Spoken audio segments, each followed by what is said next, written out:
Hello friend, Jai Shri Krishna, Har Har Mahadev, welcome to my new blog. તો આજે સોમવાર છે, શ્રાવણ મહિનાનો પહેલો સોમવાર અને અહીંયા મસ્ત મજાની સેવા થઈ ગઈ છે. આપણા શંકર ભગવાનના દર્શન કરી લેજો, જોઈ લો. મસ્ત મજાની સેવા આપણી થઈ ગઈ છે, ફૂલ મસ્ત મજાના આપણે અર્પણ કરી દીધા છે, જોઈ લો. જય મા બ્રહ્માણી. અને કાનાજીને મસ્ત મજાના આપણે ઝૂલામાં બેસાડી દીધા છે, જોઈ લો. સરસ મજાના. તો ચલો, હવે સેવા પૂજા થઈ ગઈ છે, તો હવે ચા પાણી કરી લો. હજી બાકી છે ચા પાણી કરવાનું, એવું છે.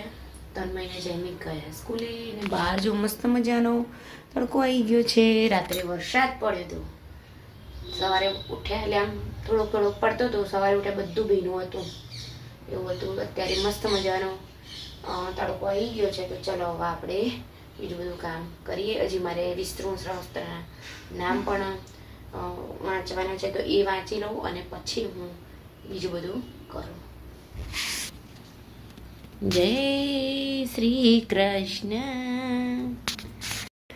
તો અત્યારના 2 વાગ્યા છે અને વાતાવરણ તમે જોઈ લો, અને બહાર ઘણા ભાઈ આવી ગયા છે. ઘણા ભાઈ ફોનમાં વાત કરે. हमारा नोट टपक टपक टपक टपक ऐसा होता है.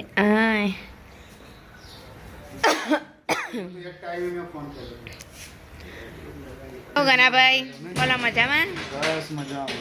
કેમ છો? બસ મજા જલસા. ચલો આવો અંદર તો આવો. મેં તો આ તો 2 જણા બહાર જ વાતો કરવા મંડી પડ્યા. હે જયમી? વાતાવરણ મસ્ત છે, એટલે ઠંડુ છે એટલે બાજરી જો ખા ના કરે. હમણાં હું કરું છું બાજરીનું. શું કહો છો ગનાભાઈ તમે? વરસાદ અંધારે લખો છો આજ. હજુ તો 5-6 દિવસની આગાહી. જમી લીધું તમે? ઓ કાનું 1 વાગે. અમે આ જમ્યું ને હવે આ તન્મય માટે મોરાઈઓ કર્યો છે. જો ઓ પરવા આવ્યો તન્મય, લે રોટલી એ મારો તન્મય આવ્યો. યા બોલો હો, તમારે તન્મય આવી ગયો છે.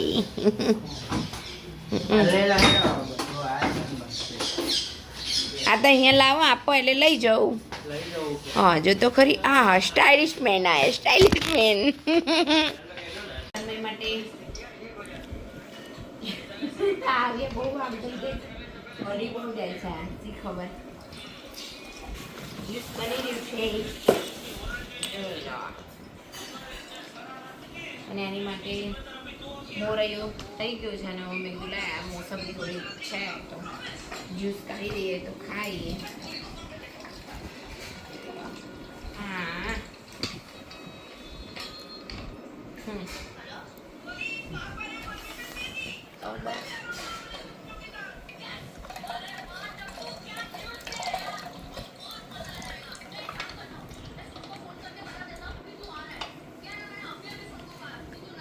પતલી છાલ હોય ને, જો આવી પતલી છાલ હોય ને તેમાં રસ ભરપૂર હોય, અને જાડી છાલ હોય ને, ધારો કે આ છે તો આમાં ઓછો જ રસ નીકળશે.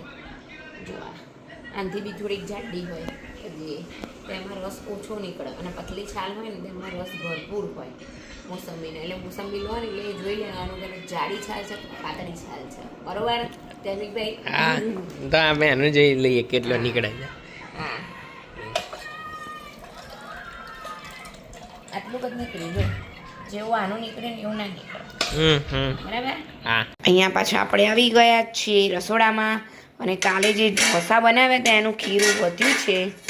તો જોઈ લો, આપણે હવે એનું આપણે ઓલું બનાવવાનું છે. એ હે શું બનાવવાનું છે? હા, ઉત્તપા બનાવવાના છે. હું ભૂલી ગઈ, સોરી. તો ચલો, અને દૂધ પણ આવી ગયું છે સરસ મજાનું.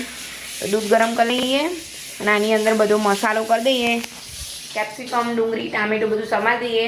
સમારી નથી, 10 મિનિટની વાર છે. મહાઆરતી છે આજે, જોકે રોજ હમણાંથી હોય છે. આજે સોમવાર છે એટલે આપણે જઈશું, મહાદેવ પણ જઈશું. જયમીભાઈ તો જતાઈ રહ્યા કેમ. તો એવું છે. અને આ તન્મય માટે મેં બપોરે બનાવ્યો તો મોરૈયો મસ્ત મજાનો, મેં તમને બતાવ્યો તો એવું છે. તો ચલો હવે ડુંગળી, ટામેટા, કેપ્સિકમ ને એવું કરી દઉં, પછી આવીને અમે ઉતારીશું. અને આજે મારે લોટ બહાર દળાવવા જવું પડ્યું. અહીંયા જોઈ લો, કેમ કે ખબર નહીં ઘંટીમાં શું થઈ ગયું, તો દળાતું જ નહોતું. એટલું કકરું દળાતું હતું કે ન પૂછો વાત. એટલે પછી ફાઇનલી મારે પછી હું થાકીને મેં કીધું હવે જઈ આવે મારા ઘંટીમાં.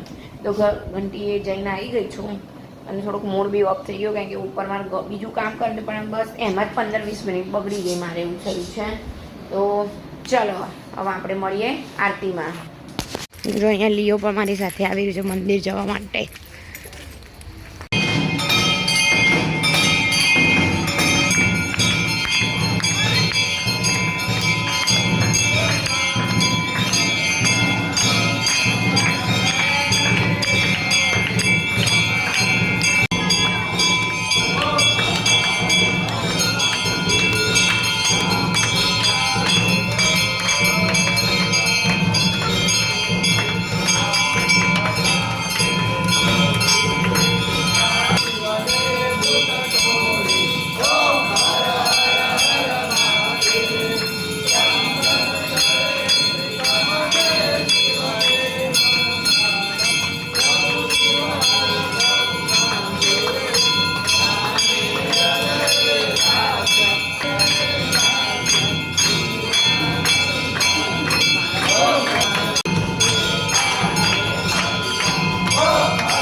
તો જો અમે આવી ગયા હતા આરતીમાંથી અને અહીંયા અમે ઉત્તપમા બનાવવાનું ચાલુ કરી દીધું છે. આ તન્મયનું બની રહ્યું છે. તન્મયને ડુંગળી વગરનું જોઈએ, એટલે કેપ્સિકમ ટામેટા વગરનું, એટલે કેપ્સિકમ અને ડુંગળી અને ઉપર ચીઝ સ્પ્રિંકલ કર્યું છે. જોઈ લો, આવી રીતે સમારીને રાખ્યું છે. જેમ જેવી રીતે ખાવું હોય એ રીતે પછી કરવાનું. અને અહીંયા જૈમિકભાઈ જમવા બેસી ગયા છે. જૈમિકનો જોઈ લો મસ્ત મજાનો. એમ જૈમિક જોઈ ચટણી સાથે ખાય છે. કેવું લાગી રહ્યું છે બેટા? સરસ ને, સુપર. તો હમણાં અમે નહોતા બનાવ્યું, કારણ કે અમારી પેલી જૂની લોટી હતી ને, એટલે એમાં સરખું નહોતું બનતું. તો આ સ્પેશિયલ અલ્પેશ ઢોસા બનાવવા માટેની તવી લઈ આવ્યા છે. એટલે અમે હવે એમાં જ બનાવીએ. પહેલી વખતે મેં બનાવ્યા હતા ત્યારે રવાના ઢોસા બનાવ્યા હતા, પણ એ જ્યારે આપણે આ ઢોસા બનાવીએ ને દાળના ચોખા પલાળીને, એટલા ક્રિસ્પી એ નથી થતા. તો આ જોઈ લો બની રહ્યું છે. એવી રીતે જ બનાવ્યું છે. ચલો અમે બનાવીને ખાઈએ ને. તન્મય ગયો છે સોસ લેવા, પાછો એના સોસ વગર ચાલે નહીં. આવી ગયો હશે, નથી આવ્યો. બધું ચલો ત્યાં સુધી એનું બનાવી દઉં.